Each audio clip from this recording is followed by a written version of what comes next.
Welcome to Infohazard with our first annual sports report.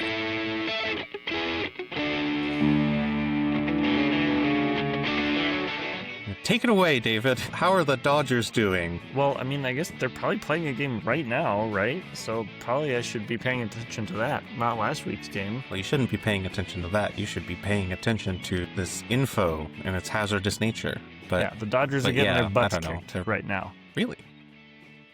Yeah. They were up when I checked last. Yeah, that thus is baseball. It's not over till it's over, though. So I don't know, by the time our viewers watch this, the score will have changed. It'd be a different game. Exciting stuff. Exciting stuff. This has been our first and only sports report. Thank you, David. Now, on to the news. But there is sports news, actually, this week. So Chauncey Billups and a bunch of coaches and players in the NBA have been indicted for basically trying to fix games. Not necessarily, I mean, you don't need to fix a whole game.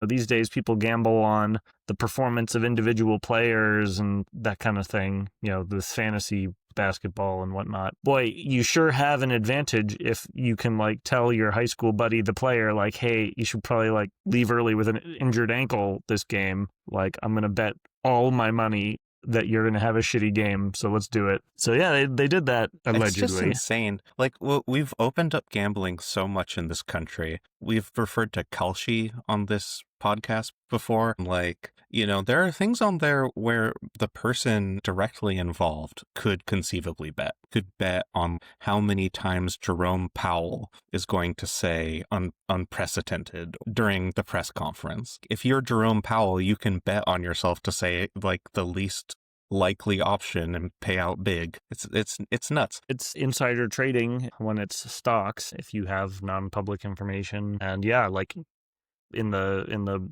broader whatever markets, what are they called again? It's just the futures markets? Sure. What are those? That's a thing. Yeah, no, that's a totally different thing. No, but what's the thing we're talking about with, like, these prediction? They're just called the prediction markets, right? Where you're just betting on random. They're pretty new. Events. I don't think people have been betting on random stuff since time immemorial, but like something like Kalshi, just super degenerate bet on absolutely everything websites. These haven't existed for more than 5 years, something like that. I don't know. Yeah, maybe I should have brought this one up in, like, what's wrong with American culture. Just, we probably, like, if you're spending your time gambling, you fucked up. You're messing up.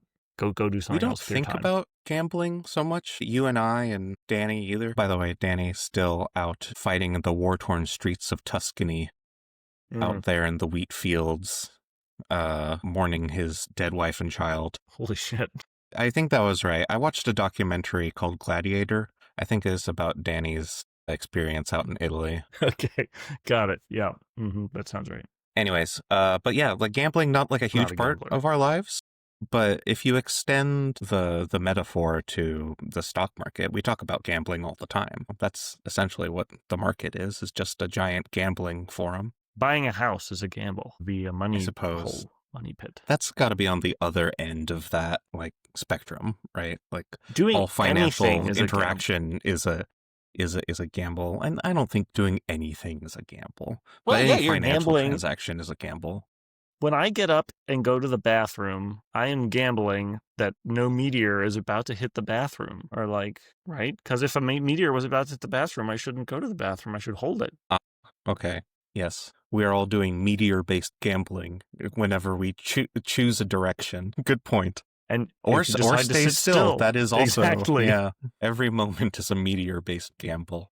Anyway, useful thoughts coming out of the mouth right now. So what other news? Obviously basketball insiders, like, when things are opened up to do more gambling in basketball, they took advantage of their insider knowledge and ability to affect the outcomes in order to profit. And so the surprising thing in this story is that they got caught and they're going to face some consequences. And that, you know, the Justice Department still actually does stuff, like, other than just harass Democrats. So that's awesome. Go Justice Department. Lock them up. Trump says he's ending Canadian trade negotiations because he didn't like a commercial he saw. Did you look at the commercial? I did. I did look at the commercials. Ontario released an anti-tariff advertisement that it was planning to basically play in American markets. And the ad is basically just a speech from Ronald Reagan that he gave about Japan, basically, about trade negotiations with Japan. And it's just about how, like, tariffs is bad. Well, a funny thing I learned about this speech was he gave it like right after he put some tariffs on Japan. That sort of undercuts his point. But yeah, it is basically like, free trade is good, neoliberal talking points. And Right. Trump didn't like that they were talking bad about tariffs. So he took his toys and went home. Are they allowed to prohibit Ontario from buying ad time in America? Probably not, right? No. So are they still Prime gonna run Minister this Carney of Canada, relevantly. Sorry, Prime Minister Not America. Carney. No, but I just love that his name's Carney, man. Prime Minister Carney took a break from selling deep-fried ice cream. In the negotiation between Prime Minister Carney and Trump, he's not even the biggest huckster of the two. The Prime Minister apologized for it, and they rolled back their plans to release the ads during, I think they were going to do it during sports broadcasts. Try to get those red meat heartland Americans. My opinion of Republican voters is not very high right now, but I think they mostly don't give a shit about conservatism or Ronald Reagan. That was basically just bullshit, right? I always love to hear foreign estimations of what Americans think, because they're always a little off, but they're off in interesting ways. This was surprisingly, it wasn't super insightful, but it is sort of what an American liberal would think would work. And that's sort of what Canada is. as spiritually. Right, So, it's like the northern blue state. I guess it doesn't change my estimation of Canada very much, is what I'm trying to say. Right. Okay. All right. Well, so, and all negotiations are off. So war it is then? We recently sent a aircraft carrier to Venezuela, so that will have to chug right around and head to the port of Vancouver. Since I'm just kind of skipping ahead to it anyways, yeah, the U.S. sent an aircraft carrier to Venezuela to shoot speedboats, I guess, off the coast of Venezuela. The carrier is not there to shoot speedboats. I do know that much because that's not a good use of a carrier. The carrier battle group. It's like a city. It's like a naval Air Force city that you can move wherever you need it. So I feel like it can do two things. Nuclear-powered city. Right. One thing it can do is be really scary. Hopefully that's what it's there to do. The other thing it can do is launch air attacks and, missile attacks like crazy and probably bring a small country like Venezuela infrastructure to its knees. That's why we have aircraft carriers. They exist purely as tools of imperialism. If your goal is national defense, you don't need aircraft carriers. You can get troops to different places without aircraft carriers. What you use aircraft carriers for is softening up targets for invasions. America's the sole military superpower has been since for our whole lives. Our Navy protects the world's shipping and also goes and invades places sometimes. And it's usually not invading with the intent of expanding our... It's it's different than, colonial imperialism, right? It's we're not trying to make places America. No. The American empire is not trying to make places America, but we are trying to set up economic domination over different spheres and regions. Yeah, and military. Yeah, and it's kind of interesting how Trump is just changing the whole way that we do it, right? It's almost like a protection racket, right? It's it has been sort of this protection racket. Europe didn't need to spend much on their defense because the U.S. would just do it. And in exchange, whatever Europe did spend, a lot of it they spent buying stuff from the U.S. And And I don't know. Yeah, it was a What market else? we dominated, but in our absence, they have to develop their own stuff. Yeah. Yeah, and I wonder if he's also going to turn the clock back and actually try to invade and conquer places. I mean, he's talking about it with Greenland and Canada even a little bit, and maybe Venezuela is the first domino, and we're just about to start to it's a game of risk, and US goes first and conquers Venezuela, then China takes over Taiwan. Sounds like a lovely board game night. I wish they Yeah, wouldn't. that would be really bad. These are huge, immensely densely populated areas that we would be just firing hellfires, tomahawks into. We would be eviscerating civilians in all of these sort of risk scenarios. So I hope that's not what it is. You know, Trump has wanted to invade Venezuela for a while. H.R. McMaster, our former national security advisor, talked about in the first Trump presidency how he had to constantly talk Trump out of invading Venezuela. He wanted to invade because, because of Maduro, basically. I think maybe just because, I don't know, it's always personality conflicts and real estate deals with him. So we can just imagine how that personality conflict becomes a real estate deal when he imagines invading a place. Like, I don't like you, I'm going to take your land. And build a golf course there and a Yeah. gaudy tower. Venezuela has oil, so I guess it has that kind of a geopolitical importance. But I mean, Iraq 2, Electric Boogaloo. doesn't the U.S. have oil? Doesn't the U.S. have wind farms? Well, that's the thing. Trump is a billionaire, but he still makes the time for just outrageous, unprecedented corruption, stealing millions. Like, he sued his own Justice Department, I believe. Like, he sued the federal government. I think it's not. I think it's For not a lawsuit. damages.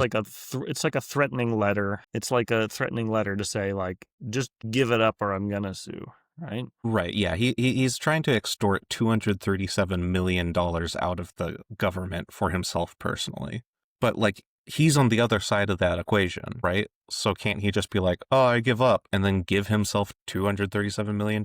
You know, you would think that like eventually one of these things would like get through the thick frickin' skulls of his supporters. We have How so blatant- much deeper to go. The thickness, I don't think there's a brain at the center. They're just bone masses that voted for Trump.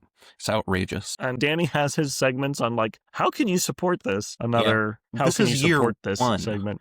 Hasn't even been a year. This is like, if last Trump presidency is any indication, we're going deeper. We're not going back. We're getting worse and worse as time goes on. So If we can get some prepare your asses. Democrat majority, we get a Democrat majority, that will change his trajectory.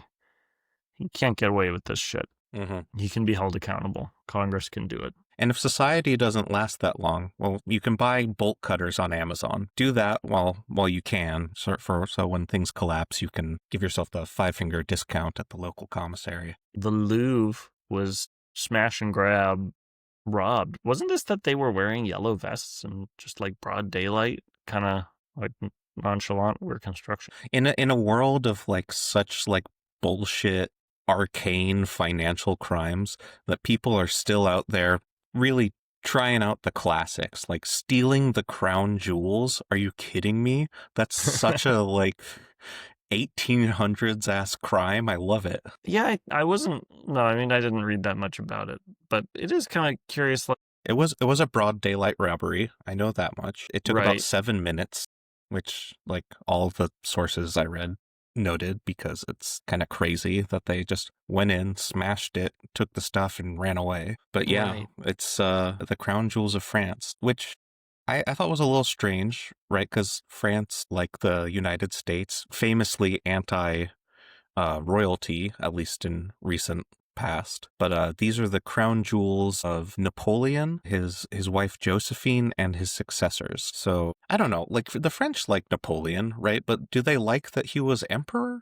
Like, I don't know. Did the French like Napoleon? Some French people like Napoleon. I think it's like conservatives who still like Napoleon, but like the French like Napoleon, I think. I don't know. I haven't talked to any Frenchman about it. I'll bring it up next time I do. I would think, yeah, I mean, it's good for your national pride to be like, hey, look at us, we can conquer Europe. But then, yeah, you are It's like we're so tough and strong, but then but you're just like invading other places, and I mean, also Right. this is all But like, part of I don't. we can conquer Europe, but then like the closer you get to the present day, the closer you are to the reality of what conquering Europe means.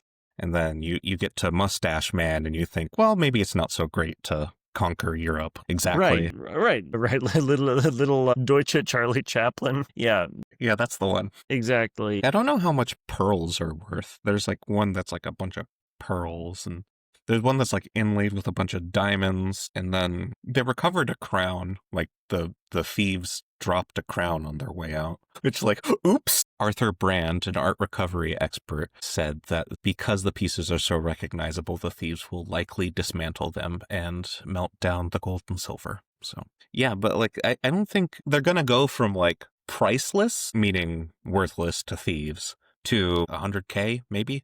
Yeah, this is fully national treasure brained and movie pilled, and I'm behind. I love it. Yes.